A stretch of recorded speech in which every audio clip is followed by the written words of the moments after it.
आज हम वेरिकोसील को डिस्कस करते हैं, जो मेल रिप्रोडक्टिव सिस्टम में टेस्टिस का प्रॉब्लम है कि जहां स्क्रोटम के अंदर वेन्स अपीयर होने लगती हैं, वेन्स की स्वेलिंग हो जाती है और गुच्छानुमा शक्ल अख्तियार कर लेती हैं और बहुत सारे प्रॉब्लम इसकी वजह से जन्म लेते हैं।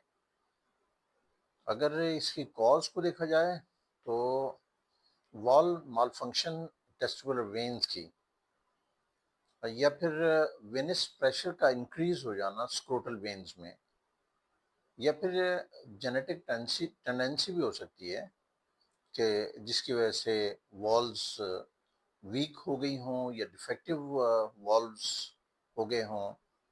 ये एक पॉसिबिलिटी है।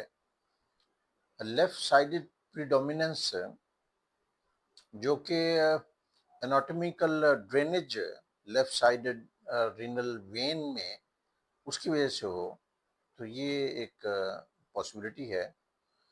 अगर इसके सिम्टम्स को देखा जाए तो डल एकिंग स्क्रोटल पेन होता है या हैवीनेस हो जाती है। ये ज़्यादा खड़े रहने से होता है या ज़्यादा लिफ्टिंग से होता है, और ये लाई डाउन करने से, लेट जाने से इसमें फ़ायदा होता है।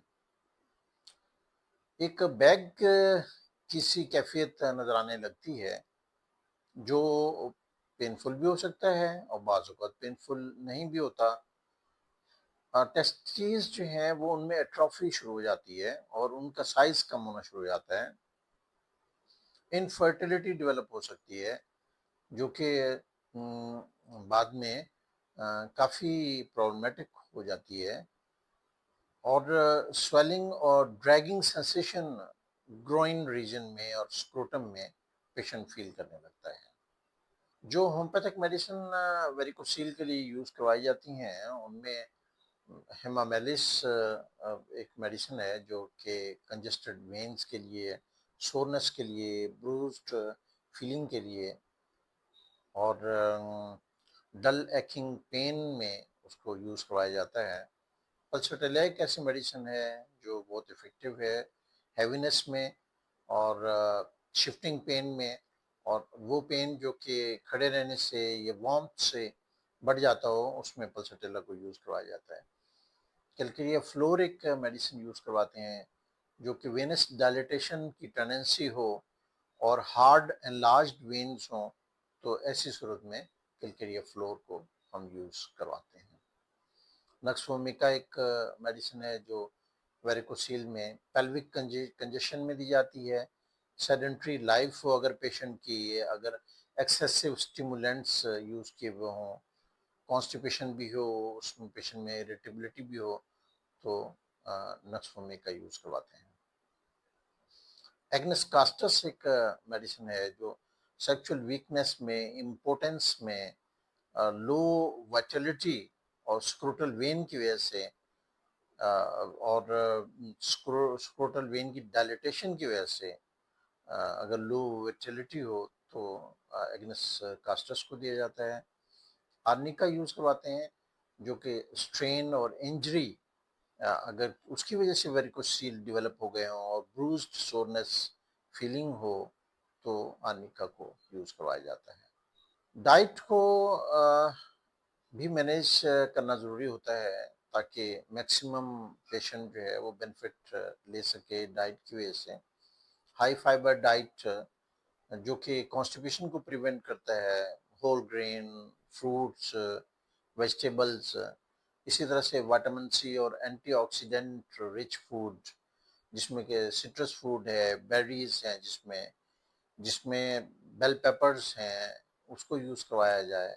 जिंक और सेलेनियम जिस फूड में है, जैसे कि पम्पकिन सीड्स हैं, नट्स हैं, फिश है, एग्स हैं, उनको यूज़ किया जाए। फ्लेवोनॉइड रिच फूड जैसे कि ऑनियंस हैं, गार्लिक है, स्पिनच है, ग्रेप्स हैं, ये हेल्पफुल होते हैं। इसी तरह से ज़्यादा पानी पीना, एडुकेट हाइड्रेशन रखना, ये बहुत यूज़फुल, फ़ायदेमंद होता है। जिन चीज़ों को प्रिवेंट करना चाहिए उनमें स्मोकिंग है, अल्कोहल और कैफ़ीन का एक्सेसिव यूज़ जो है वो बहुत नुकसानदेह होता है, उसको कंट्रोल करना चाहिए और जंक फूड को लिमिट करना चाहिए और कंट्रोल करना चाहिए। फ्राइड आइटम्स को, रिफाइंड शुगर को लिमिट करना चाहिए। अपने लाइफ़स्टाइल को मैनेज करना चाहिए और प्रोलॉन्ग्ड स्टैंडिंग ठीक नहीं होती हैं, हैवी लिफ्टिंग ठीक नहीं होती है, उसको अवॉइड करना चाहिए और सपोर्टिव अंडरगारमेंट्स बहुत हेल्पफुल होते हैं अगर टाइट गारमेंट्स ना हो तो।